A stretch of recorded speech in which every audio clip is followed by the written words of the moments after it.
10 minutes pour convaincre, c'est notre émission spéciale élection et ce matin nous sommes au Ménil avec Julien Laroyenne qui sera d'ailleurs sa liste la seule du Ménil. Julien, bonjour. Bonjour Raymond. Alors comment tu as constitué cette liste un peu nouvelle d'ailleurs? Alors un peu nouvelle mais quand même très ancrée très basée sur un noyau existant puisque c'est une équipe qui s'est construite de façon collective, sur la base d'un noyau de conseillers municipaux sortants bien décidés à poursuivre l'aventure collective au service de la commune. Donc nous étions 8 à vouloir poursuivre l'aventure. Et puis à partir de là, on a travaillé ensemble à réfléchir aux profils et aux personnes qui pourraient venir compléter l'équipe. Alors aussi bien au travers de leur personnalité, de leurs compétences, de leurs expériences ou de leurs engagements associatifs. Donc au fil des mois, des rencontres, s'est constituée une équipe motivée, réunie autour de valeurs surtout que nous voulons défendre, autour de la transparence, de la confiance et de la positivité. Voilà. Donc c'est aujourd'hui une équipe de 16 personnes puisqu'on a fait le choix d'avoir une suppléante dans l'équipe, donc qui est conseillère sortante, mais qui a un petit choix à faire entre son emploi du temps professionnel et puis son engagement municipal. Donc il s'est trouvé que l'idéal c'était qu'elle opte pour un poste de suppléante. Donc du coup on se retrouve 16 personnes avec une moyenne d'âge de 48 ans. Donc voilà une équipe constituée. Et alors, il y a des projets. Pourquoi faut-il voter pour ta liste?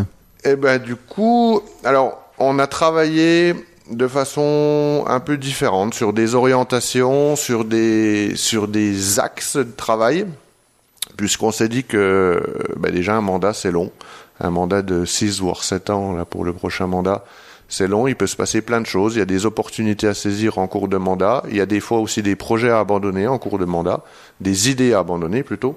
Donc du coup, on est parti sur un concept où on a constitué 4 grandes orientations et dans lesquelles on a fixé des lignes de conduite, des positions qu'on adopterait pour ces 6 ans, et puis où on a ciblé déjà quelques projets, puisque comme je vous le disais, on est 8 conseillers sortants, donc il y a forcément certaines idées qui avaient commencé déjà à émerger sur le mandat précédent dans nos têtes, et du coup qu'on souhaiterait mettre en œuvre. Donc du coup, ces 4 axes, on a d'abord un premier axe autour de l'économie locale, bien évidemment, avec un développement maîtrisé autour du tourisme. C'est forcément une activité importante pour notre commune, mais on veut le faire de façon maîtrisée pour le bien des habitants, pour le bien de notre patrimoine naturel. On travaille on a déjà commencé à travailler, on va travailler, le travail va s'accélérer avec les 4 communes dans le cadre de l'entente Rochelotte, avec les 4 communes de Vanneton, Bussan, Fraisse-sur-Moselle et donc nous le Ménil, pour mettre en place un projet d'aménagement 4 saisons sur ce plateau de Rochelotte. Donc voilà pour le volet touristique, bien sûr un soutien à l'économie, au commerce et à l'artisanat. Alors, nos leviers sont parfois limités, mais là, c'est surtout une histoire de présence et d'investissement aux côtés de nos professionnels. Et puis, un soutien à nos agriculteurs, parce que forcément, c'est grâce à eux qu'on peut profiter de notre cadre de vie et de nos paysages. Donc poursuivre la politique communale en faveur au niveau des baux agricoles, et puis on a aussi souhaité mettre en place une commission agricole pour pouvoir échanger avec les différents acteurs qui interviennent sur notre territoire. C'est des choses qui n'étaient pas forcément faites et voilà, des fois ça crée des petits conflits par manque de communication. Donc on a souhaité mettre en place cette commission pour travailler avec eux sur des sujets divers et variés. Voilà pour le premier grand axe pour nous. Le deuxième tournera autour de la préservation et de la valorisation de notre patrimoine. Alors là, on a tout un pan, on va dire, qui est obligatoire en tant qu'élu, c'est maintenir des plans d'investissement réguliers pour maintenir l'état de nos routes, l'état de notre patrimoine, l'état de nos bâtiments, l'état de nos monuments. On veut travailler sur l'efficacité énergétique de nos bâtiments communaux. Alors moi, c'est mon domaine de compétence, le bâtiment. c'est une obligation, hein. On aura certaines obligations dans les années à venir sur l'amélioration énergétique des bâtiments publics. Je pense qu'il y a pas mal de petites actions qui peuvent déjà être mises en place sans forcément des gros investissements, mais simplement sur des mises en place de régulation de chauffage, des régulations horaires, des choses comme ça. On a toujours notre champ de compétences eau et assainissement, puisque au Ménil, du coup, on est responsable de la production et de la distribution de l'eau potable sur nos réseaux. L'axe là, ça va être de travailler sur. Il y a eu pas mal de travaux sur le mandat passé sur la partie réseau de distribution.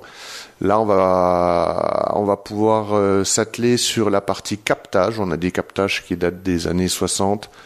On commence à perdre un peu l'eau à sa source. Hein.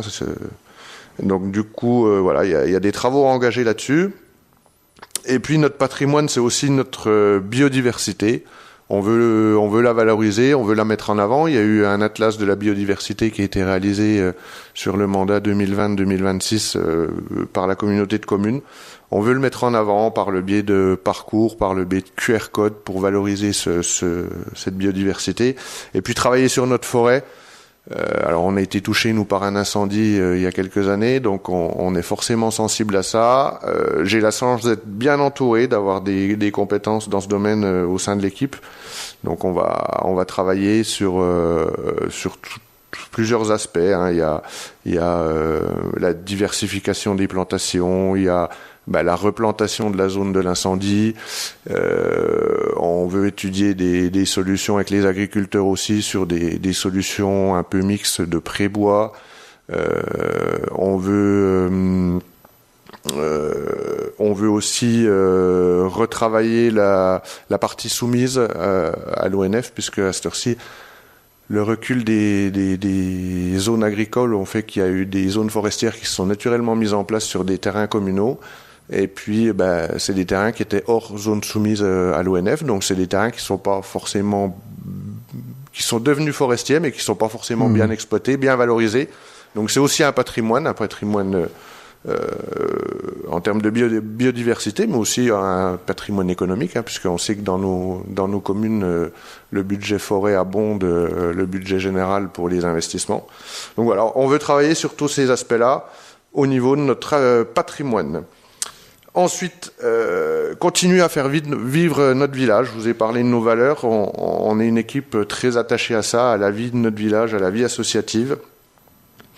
On voudrait déjà retravailler la communication, valoriser, mettre en avant le travail des agents, montrer les actions des élus, parce que c'est vrai qu'on n'est pas toujours très bon dans l'explication. Qu'est-ce que peuvent faire les élus au quotidien lors de leurs différentes représentations? Qu'est-ce que font nos agents? On critique souvent ce que les agents publics ne font pas, mais pas plus tard qu'hier soir en réunion publique, j'ai un de mes colistiers qui évoquait que on parlait pas souvent des agents la nuit quand il fallait aller réparer une fuite d'eau avant que le réservoir se vide. Donc voilà, on veut travailler la communication pour améliorer tout ça. Bien sûr, continuer à soutenir et à créer des moments de lien. On est très attaché à ça. On a mis en place, moi j'ai travaillé personnellement sur le mandat précédent sur la mise en place des journées citoyennes au Ménil. C'est quelque chose qu'on veut continuer, voire à développer sur d'autres actions, ou soutenir des moments associatifs, des moments de vie. On l'a encore vu le week-end dernier avec le Trail des Hauts-de-Vosges. Voilà, c'est des événements et des moments de vie que l'on soutient et que l'on soutiendra.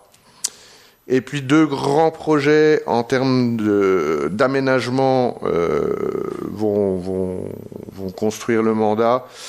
En termes de lieu de vie, ça va être le réaménagement des extérieurs de la familiale. C'est quelque chose sur lequel on travaille depuis plusieurs années en termes d'idées et de conception. Maintenant, il faut qu'on le programme, qu'on passe en phase travaux. On sait qu'on aura besoin de l'étaler sur plusieurs années parce que ça va être un investissement important pour notre commune. Mais on veut redonner à la familiale un sens premier en termes de lieu de vie, de cœur de village. Dire, voilà, quand on va se balader, et ça de façon intergénérationnelle, hein, quand on va se balader le dimanche en famille dans le Ménil, que ça soit un lieu où on ait envie de s'arrêter, où on ait envie de s'asseoir sur un banc, à l'ombre d'un arbre, de pique-niquer, d'aller jouer avec les enfants, d'aller se promener avec ses parents. Enfin voilà, on veut redonner un sens, un vrai sens à ce lieu-là. Donc il y a un vrai travail de programmation de travaux, mais aussi de poursuivre les échanges avec les utilisateurs, avec les associations qui utilisent ce lieu, parce qu'il faut que ça soit un lieu qui soit utile à tout le monde dans le village. Et puis le deuxième projet d'aménagement en termes de lieu de vie, ça sera le parcours de santé. On a un parcours de santé qui est vieillissant, mais sur un site emblématique du Ménil, et on veut profiter de cette réhabilitation-là pour aussi lui donner un autre sens, peut-être le tourner et l'adapter sur une partie aux seniors. Donc voilà, ces 2 projets en termes de lieu de vie qui seront importants pour le mandat. Et puis enfin, notre dernier axe de travail, le 4e, ça sera préparer l'avenir, parce que ça fait partie aussi de notre job d'élu, faut penser à demain.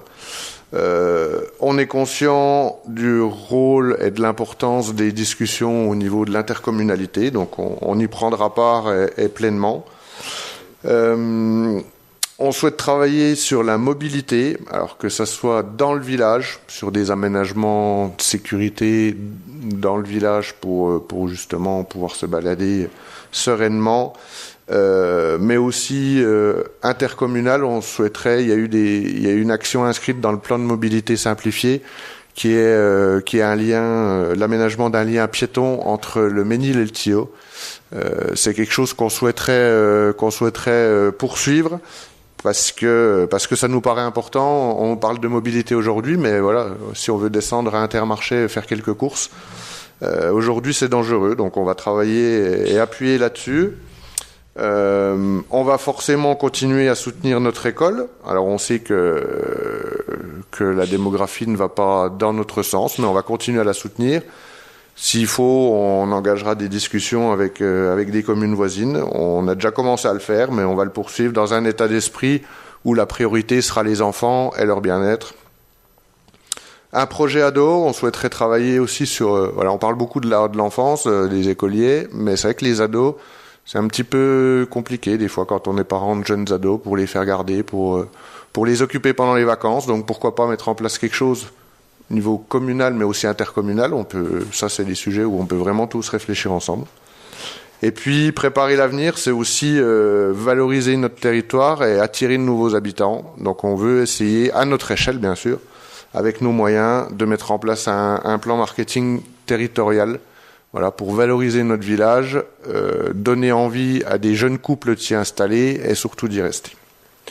Voilà ce que je peux dire sur nos 4 grands axes d'orientation. Eh bien, merci Julien. Nous arrivons à la fin de cette émission 10 minutes pour convaincre. Je vais te laisser conclure.